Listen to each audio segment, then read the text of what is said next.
कुछ और चीज़ें बनाई।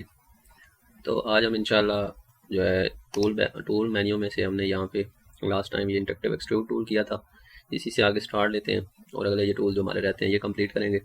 उसके बाद आगे इंशाल्लाह कुछ प्रैक्टिकल और कुछ डिज़ाइनिंग जो है वो खुद करने की कोशिश करेंगे। तो अपना लेसन शुरू करते हैं जी। आज हमारा 5वां लेसन है कोरियोड्रा का। इंशाल्लाह हम जो है इसी हफ्ते इस कोरियोड्रा को कंप्लीट करेंगे, तो आगे इंशाल्लाह फोटोशॉप स्टार्ट करेंगे। तो इसमें सबसे हमने लास्ट टाइम एक्सट्रूड टूल किया, तो उसी को दोबारा रिवाइज कर लेते हैं। हमने एक टेक्स्ट टूल लेना है और यहाँ पे लिखना है नाम, जैसा कि हम यहाँ पे लिख लेते हैं ITCCL, और इसको सिलेक्ट करके हम इसका साइज़ जो है वो बड़ा कर लेते हैं। साइज़ बड़ा करने के बाद इसके ऊपर अप्लाई करते हैं एक्सट्रूड टूल। यहाँ से इसको क्या कर देंगे, एक्सट्रूड कर देंगे इस तरह। जैसे एक्सट्रूड करेंगे, क्योंकि इसके कलर जो हैं वो सेम है दोनों के, यानी बैक जो एक्सट्रूड हुआ है उसका भी ब्लैक है और फ्रंट पे भी ब्लैक है, तो यहाँ से हम जो है यहाँ से इसके जो है कलर्स हैं वो चेंज करेंगे। ये कर देते हैं, ये बैकग्राउंड का कलर है और यहाँ से इसको 2 कलर दे सकते हैं, ये बैक का दे देते हैं और ये इसका दे देते हैं, और बाकी ब्लैक ही रहने देंगे, कि वो भी चेंज कर सकते हैं कोई इशू।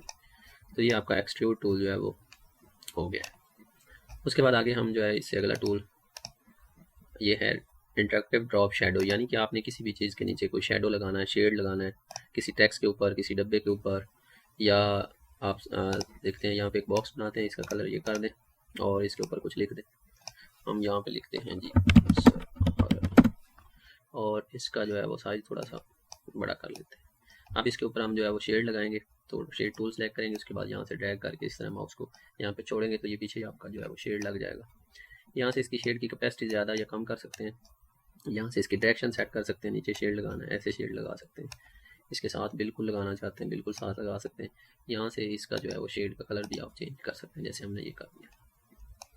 तो ये है हमारा शेडो टूल। और इसी तरह हमने जैसे टेक्स्ट को लगाया, इस डब्बे को भी हम शेड लगा सकते हैं, यानी जो आपका रेक्टेंगल बॉक्स है इसको भी आप यहाँ से ड्रैग करके शेड लगा सकते हैं। ये ब्लैक है, इसका भी कलर आप कोई जो मर्जी दे दें वो लगा सकते हैं। तो उसके बाद आगे है हमारा इसी टूल मेन्यू में से ये ट्रांसपेरेंसी। ट्रांसपेरेंसी क्या होता है जैसा कि आपको पता ही है, कोई भी बैनर वगैरह बना होता है उसका कलर जो है एक साइड से ज़्यादा शौक नज़र आ रहा होता है, एक साइड से जो है वो थोड़ा सा नरम हल्का नज़र आता है। जैसे कि ये, इसको हम एक साइड से थोड़ा सा सफ़ेद करना चाहते हैं या गहरा करना चाहते हैं, एक से थोड़ा सा नरम करना चाहते हैं, तो इसके ऊपर हम ट्रांसपेरेंसी टूल अप्लाई करेंगे। तो यहाँ से इसको हम नीचे की तरफ ड्रैग कर देते हैं। जैसे ही नीचे की तरफ ड्रैग करेंगे तो जहाँ से हमने स्टार्ट किया था उस साइड पे इसका कलर जो है वो ज़्यादा गहरा हो गया और इस साइड पे हमारा कलर जो है वो थोड़ा सा नरम हो गया। ये देखिए, यानी 2 कलर इसके ऊपर। और इसके अंदर भी जो है आप बैक पे भी कुछ लगा सकते हैं, फ्रंट पे लगा सकते हैं, जैसे कि कोई वाटर मार्क वगैरह, उसके लिए भी ये इस्तेमाल होता है। उसके बाद आगे है जी, ये टूल हमारा हो गया ये पिकर। पिकर क्या होता है, ई ड्रॉपर इसको भी कहते हैं। ई ड्रॉपर, ई ड्रॉपर का क्या मतलब होता है कि आपकी ये कलर बार जो है, ये कलर पट्टी जो है, इसमें कोई कलर ऐसा है जो नहीं आ रहा, यानी कोई पिक्चर वगैरह लिया आपने वो यहाँ पे नहीं आ रहा और वही कलर आप इस्तेमाल करना चाहते हैं। जैसा कि हमने ये 2-3 कलर बनाए हैं, 2 बनाए, यहाँ से हम कोई कलर लेना चाहते हैं, इसको हम ड्रॉपर को सिलेक्ट करके यहाँ पे क्लिक करेंगे। जैसे ही क्लिक करेंगे ये देखें, यहाँ पे ये बाहर के कलर के नीचे ये इस तरह का कलर आ रहा है, यानी जो आपने कलर पिक किया है वही कलर यहाँ पे आ रहा है। इसके ऊपर डबल क्लिक करके यहाँ से आप इसको खुद सेलेक्ट भी कर सकते हैं और न्यू इसका नाम भी दे सकते हैं, यानी जो आप नाम देना चाहते हैं डी का दे दें, देन आपका ये कलर जो है वो ओके हो जाएगा और उसी कलर को आप यूज़ भी कर सकते हैं, इस्तेमाल भी कर सकते हैं।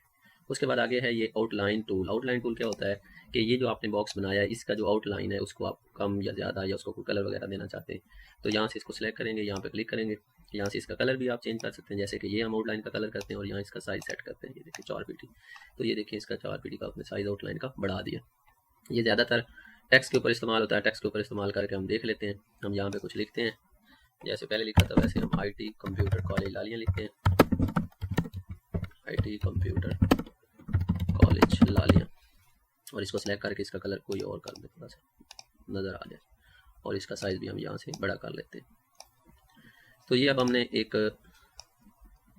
टेक्स्ट टूल की मदद से कुछ लिखा है, इसको हम आउटलाइन लगाना चाहते हैं, यानी कोई और कलर देना चाहते हैं, तो हम यहाँ से इसको थोड़ा सा और बड़ा कर लेते हैं,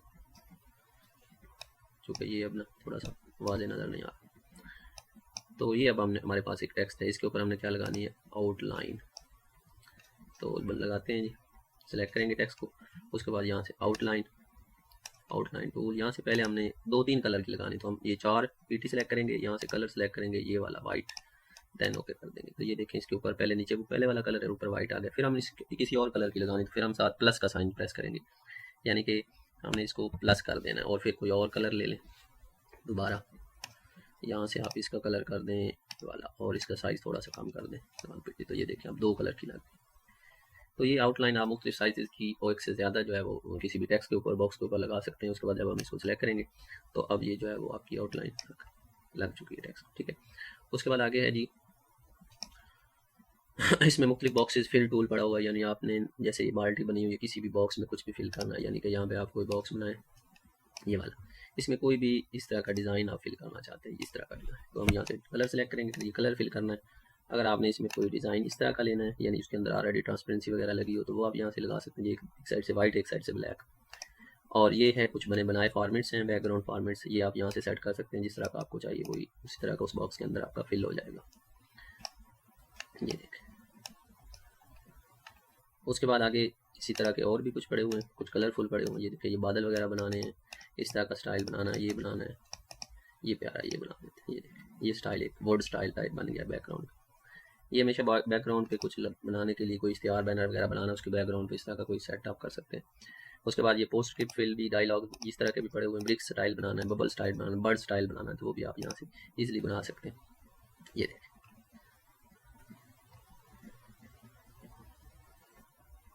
ये बर्ड्स चल रहे हैं।